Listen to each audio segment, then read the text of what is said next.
Está a começar o programa Combate à Corrupção. Nesta edição, o nosso convidado é o diretor provincial das Obras Públicas, Nelson Chus. Ele que se encontra conosco aqui nos estúdios, a quem agradeço, seja bem-vindo. Saudações. Saudações. Nós primeiro queremos agradecer o convite que nos dão para, em poucas palavras, dizermos aquilo que estamos a fazer no âmbito de combate à corrupção, um grande mal. Gostaria de saber de si, este mal constitui preocupação para o setor de obras públicas? É uma preocupação grande, não só para o setor de obras públicas, como para toda a sociedade. E urge necessidade mesmo de combatermos. De que formas considera que a corrupção pode estar a ocorrer no setor de obras públicas? Bem, nós temos diversas fases, diversos procedimentos que temos tratado, procedimentos de procurement, procedimentos de licenciamento. Então temos que estar sempre atentos para que isso não ocorra, porque ocorrendo a corrupção podemos estragar muita coisa. Falou há pouco tempo em relação aos males que podem acontecer relacionados ao processo de procurement. O que é que acha que pode ser feito no sentido de evitar que este mal possa atingir o setor que dirige?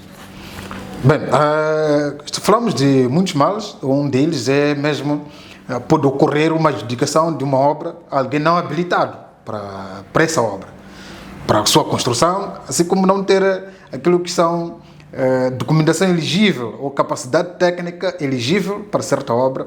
Isso pode comprometer aquilo que são os prazos de execução da obra, sobretudo comprometer na qualidade da obra, assim como na solidez das estruturas. É um conjunto que pode afetar o funcionamento da tal obra que nós queremos. O diretor é uma figura política. Como garantir com que situações idênticas não ocorram? Bem, nós estamos a trabalhar, não sozinhos, ligados também ao Gabinete Provincial de Combate à Corrupção, que tem vindo à instituição, a nosso convite. No outro momento, eles vêm mesmo, comunicam-nos para dar uma palestra aos funcionários. Não só, nós temos uma comissão de ética na instituição, que também tem feito trimestralmente as palestras a todos os funcionários. Temos a nossa estratégia do setor de combate à corrupção, temos a estratégia de combate à corrupção na função pública, temos diversa legislação. E fazemos também que os nossos colegas trimestralmente tenham essa capacitação que eu já estava a dizer, de combate à corrupção, de modo a alertar as pessoas dos malefícios da corrupção. Exato. Os diversos concorrentes que acedem aos concursos lançados pelo setor, esses também podem ser promotores de situações que podem tender à corrupção. Como fazer perceber a eles de que estamos numa era em que estes males devem ser declinados de modo a que as obras ou outras atividades a serem realizadas decorram como deveriam acontecer? Sim, nós temos, todas as nossas obras são precedidas de visita ao local da obra, e depois de visitarmos o local da obra, a visita termina com uma reunião de esclarecimentos, e nessas reuniões os nossos colegas falam abertamente sobre o combate à corrupção. Não só, nós temos diversas formas para que aquele que for acostado, aquele que for contactado, caso seja contactado, possa denunciar isso. Temos contactos para a nossa direção. Podemos aproveitar a ocasião de divulgá-la. A nossa linha verde é 800 900 454. Temos também e-mails corporativos, temos os cartazes com a linha verde do próprio Gabinete de Combate à Corrupção colados na vitrina, muita outra informação colada na vitrina, de modo a que qualquer um que entender, que achar que há indícios de haver uma corrupção, possa denunciar. Exato. Então, qual pode ser o elo mais fraco? É do funcionário da instituição, do empreiteiro que a todo custo pode querer ficar com uma determinada obra? Onde é que pode ser o início desses casos de corrupção? Bem, é um pouco difícil responder a pergunta, porque, como nós sabemos, quando ocorre atos de corrupção, geralmente são duas pessoas. E então, profundamente sigiloso. Fundamentalmente sigiloso. e geralmente as coisas saem à tona quando uma das partes não cumpre ou uma das partes sente-se lesada, não é? Então, essa iniciativa pode sair do funcionário, como pode sair do nosso irmão do setor privado. Neste período, tivemos o ano fim de 2024, agora, nesses primeiros 3 meses, alguma situação tenha sido registrada que tenha tendência a atos de corrupção? Felizmente, nós não registramos, ou se tiver acontecido, não chegou ao nosso conhecimento. Mas uma das coisas que evitamos mesmo é que nós temos feito uma nomeação, por exemplo, dos membros da Comissão de Júri à porta da abertura do concurso. Esse concurso é aberto às 10, então 9h50 são comunicadas as pessoas que vão fazer parte do júri, de modo que não haja uns pré-acordos estabelecidos. Então a pessoa não sabe quem é que vai ser, e nós temos feito esse jogo de modo que a reduzir cada vez mais as possibilidades de haver corrupção. Mas nós não registramos e não tomamos conhecimento. Exato. Sente que as pessoas que podem ter o domínio de algum caso de corrupção, eles conhecem os caminhos pelos quais poderiam denunciar, de modo que o setor se aperceba do que esteja a acontecer? Acreditamos que todos conhecem, porque nós temos também uma ligação com a Associação Provincial dos Empreiteiros de Tete, mas sabemos que nem todos os empreiteiros estão lá associados. Então, daqueles que estão na associação, temos sempre um contato com a direção máxima da associação e temos falado desses assuntos. Para além disso, nós temos também na direção funciona a Comissão de Licenciamento dos Empreiteiros, e nessa comissão um membro da Associação Provincial também faz parte. Exato. Em algum momento fala-se de um e outro ponto de obras inacabadas. Isto não pode estar relacionado a algum tipo de corrupção? Pode até acontecer, contudo, não temos nós um registro como tal, mas o que tem acontecido, maiores problemas ou maiores causas da paralisação da obra, tem sido, em algum momento, o atraso no pagamento. Temos empresas, temos contratos que passam 6, 8 meses sem que o fornecedor ou o empreiteiro seja pago, e eles não têm pernas para andar, acaba paralisando a obra. Mas também registramos algumas obras em que há o pagamento de 100% sem a correspondente execução física. Quando nós questionamos, a resposta tem sido sempre aquela de que não, porque ficou-se muito tempo sem pagamento da obra e o valor só apareceu já no final do exercício, para garantir que essa obra fosse paga e que não foi inscrita no orçamento do ano seguinte, acaba-se pagando. E tem acontecido esses casos, mas ainda não tivemos casos claros, né, que nos leve a concluir que aqui houve uma negociata.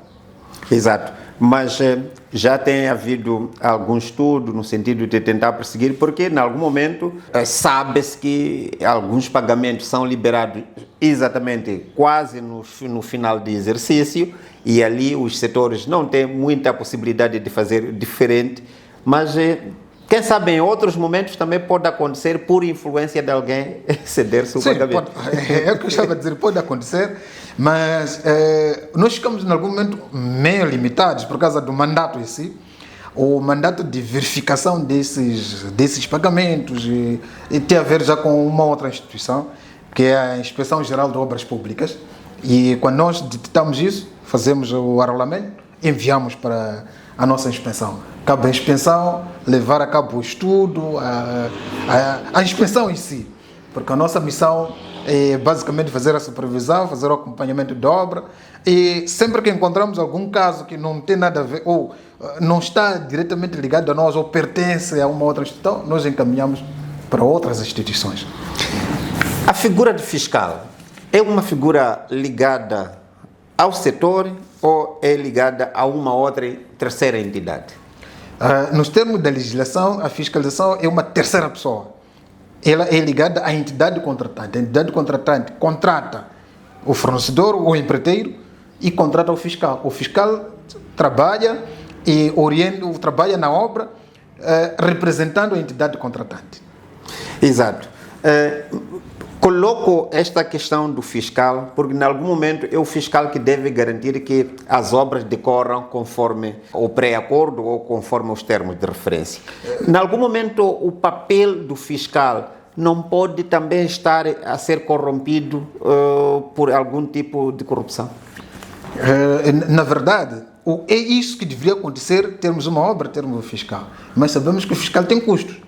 Geralmente as nossas obras, eu posso até arriscar que 50% delas, dessas meio problemáticas, não tiveram fiscalização. Porque a entidade contratante alega que o valor para a execução da obra é exíguo, então eles preferem que se faça a obra e geralmente põe-se o papel do fiscal na segunda posição. Não se contrata geralmente fiscalização para isso, é uma violação, claro, à norma, mas sabemos que os nossos orçamentos são exíguos. Então, as entidades contratantes acabam se acorrentando a essa ideia de que os valores são exíguos e, sendo exíguos, tem que se fazer alguma coisa, acaba não se contratando fiscalização independente. Mas, se calhar, é apenas um comentário, não muito ligado àquilo que esteja a acontecer. Nos casos em que uma obra não chega ao fim, mas que teve um fiscal contratado para o efeito, que apreciação pode tecer? Bem, ali temos que perceber primeiro, precisamos de recolher alguns elementos, é o caso do contrato, do processo em si de procurement, temos que saber como foram lançados os concursos, como foi contratado o fiscal, para vermos como foi o casamento disto. E depois temos que ver como que foram os pagamentos. Depois de termos esses elementos e apurarmos que possa haver algum indício de má-fé, ou podemos encaminhar até ao Gabinete do Combate à Corrupção, temos encaminhado para a Inspeção Geral de Obras Públicas. Senhor Diretor, este ciclo tem como um dos grandes desafios evitar a ocorrência de atos de corrupção. Falou já em tempos idos de que a frequência desses atos foi quase nula, mas está apostado em garantir que haja esta objetividade e evitar com que os atos de corrupção aconteçam no setor que dirige. Quem tiver conhecimento de um ato de corrupção deve denunciar, é de lei. E quando é de lei temos que cumprir. Não há contemplações. Como garantir que esse espírito seja interiorizado no seio da equipe de trabalho? São essas ações que nós temos levado a cabo de sistematicamente andarmos a dar as palestras, as formações aos nossos colaboradores. Para além de palestras relacionadas com a corrupção diretamente, também temos outras palestras, temos estudos de legislação, porque um funcionário deve saber aquilo que são seus deveres, seus direitos, o que ele deve fazer, o que não deve fazer. E são elementos que complementam aquilo que são as ações de combate à corrupção. Quando a pessoa sabe o que deve fazer, o que não deve, quais são as suas obrigações, como atender o utente, reduzimos cada vez mais aquilo que é o alcance. Exato. Senhor Diretor, lhe convido para observarmos um brevíssimo intervalo e nós voltamos já a seguir.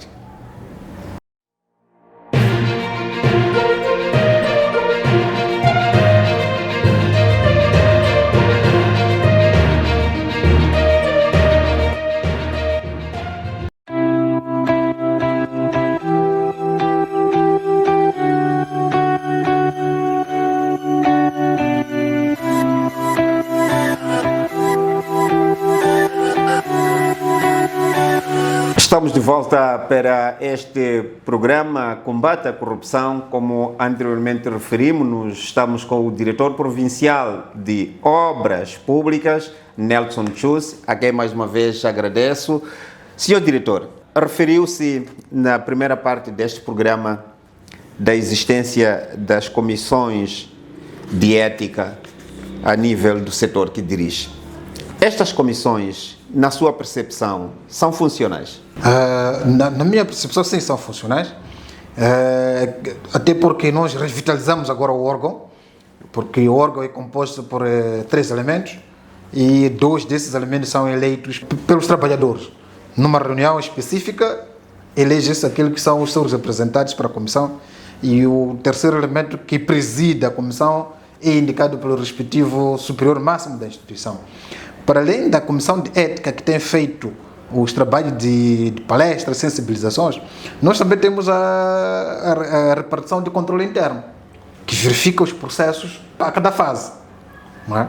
E, para além desses processos a cada fase que são verificados, depois de todos os processos, eles são enviados, como manda a regra, ao Tribunal Administrativo para fiscalização prévia ou sucessiva, e também não opta que venha depois o Tribunal Administrativo fazer uma fiscalização, tem um termo próprio que chama fazer fiscalização no local. Sim. Não é?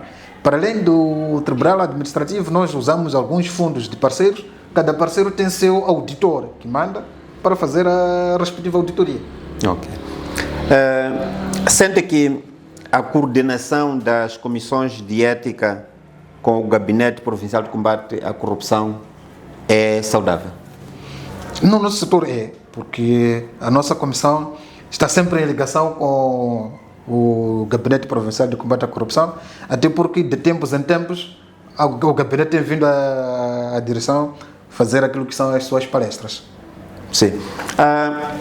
Na coordenação das atividades com os distritos, sabemos que também algumas atividades, posso aqui tentar enumerar a construção de sistemas de abastecimento de água. Sente que esta atenção, o cuidado de garantir com que tudo seja conduzido sem que haja espaço para a ocorrência de prática de corrupção, sobretudo nas obras que acontecem ao nível do distrito, tudo isso tem estado acautelado? Bem, a nossa tarefa é mesmo de coordenar o que está estipulado à luz da lei, o decreto 79/2022, é que qualquer uma instituição pública que tenha uma tabela orçamental pode lançar seu respectivo concurso. E nisto, nós não temos uma missão de fiscalizar ou de fazer umas auditorias ao tal concurso. Quem pode fazer isso são mesmo instituições ligadas, órgãos competentes, no caso da Inspeção Geral de Obras Públicas, o Tribunal Administrativo, mas outros órgãos que estão indicados pela lei. O que nós temos que fazer é coordenação. Coordenamos para sabermos o que é isto, o que é aquilo, como isto está a andar, e coordenamos também ações de supervisão. Então, a parte financeira, como é executada, já não é nosso mandato. Exato, exato. Bom, o advento da corrupção, falamos nos primeiros minutos, muito relacionado com a adjudicação de obras, sua execução. No que diz respeito à execução financeira, há ações também em curso no sentido de garantir que os nossos gestores não se envolvam nesses esquemas estranhos e que um dia isso possa sair à tona e eles incorrerem a riscos? Bem, o que nos cabe, para além de coordenar, é capacitar os colegas naquilo que é como fazer o procurement, né? E como fazer a supervisão de obras, mas temos conhecimento que outras instituições públicas fazem o trabalho de sensibilizar, assim como de capacitar os gestores financeiros. No entanto, pode acontecer algum problema e quer as instituições tuteladas, assim como podem fazer aquilo que é a denúncia, podem dar ao conhecimento do caso às instâncias competentes para o devido tratamento. Mas sente que as sensibilizações, as palestras que acontecem para esses colegas, os funcionários afetos a setores sensíveis, tem sido profunda, objetiva, de modo a dissociar a eles de provável apetência nestes atos? Toda ação de capacitação e formação tende a isso, não é?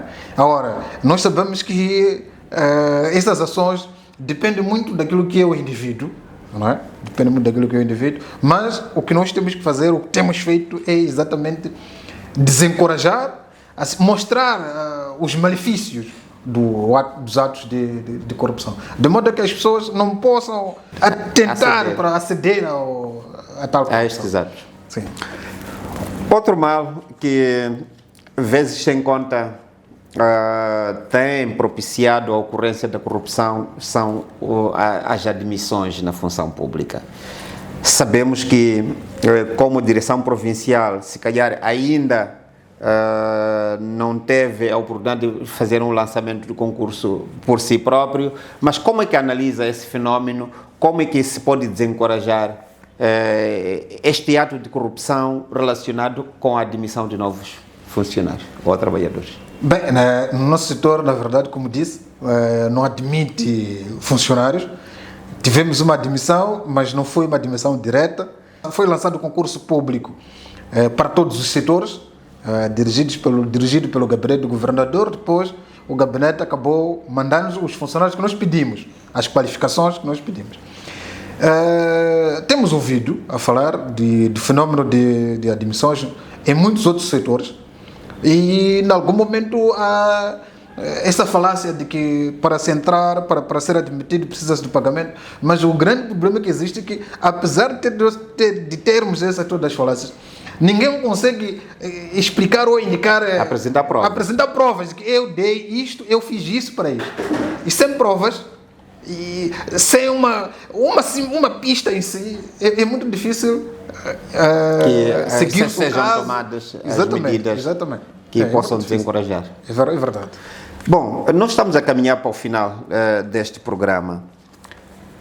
Após essa visão geral dos malefícios da corrupção, o que há a dizer? Como é que podemos acabar com isso na função pública?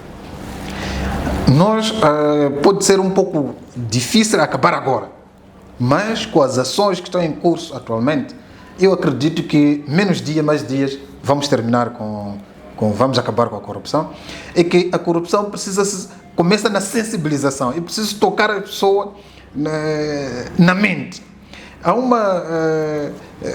um fenômeno que aconteceu antes, já faz tempo, que eu costumo contar isso para alguns amigos mais próximos, alguns colegas, e que aconteceu no futebol. Quem acompanha o futebol já há bastante tempo, havia um árbitro no futebol internacional que era muito exigente no campo, não é? E numa das entrevistas que se fez ao árbitro para saber por que ele não aceitava ser corrompido, ele só disse uma coisa: a corrupção é uma coisa suja. Depois, ele era líder de uma empresa muito conhecida de auditoria. Sendo ele líder de uma empresa de auditoria, aceitando ser corrompido no futebol, iria afetar negativamente o seu trabalho. A imagem do seu trabalho, da reputação da sua instituição, e essa instituição podia não ganhar mais contratos. Exato. Então, se nós conseguirmos mexer a mente da pessoa e perceber que a corrupção suja, exato, poucos aos poucos... E não apenas suja, conforme disse, ao indivíduo que pratica, mas pode sujar a organização. A organização e todos. Sim. Então, poucos aos poucos as pessoas vão perceber que, afinal de contas, temos que abandonar isso. Bom, temos que abandonar a mensagem que aqui é deixada pelo diretor provincial de obras públicas, Nelson Chus, que esteve conosco a analisarmos sobre a ocorrência de atos de corrupção na função pública e, sobretudo, das ações que estão sendo levadas a cabo para minimizar ou evitar a sua ocorrência na direção que ele dirige. Nós voltamos numa próxima ocasião. Assim, agradecemos. Até lá, passem todos bastante bem.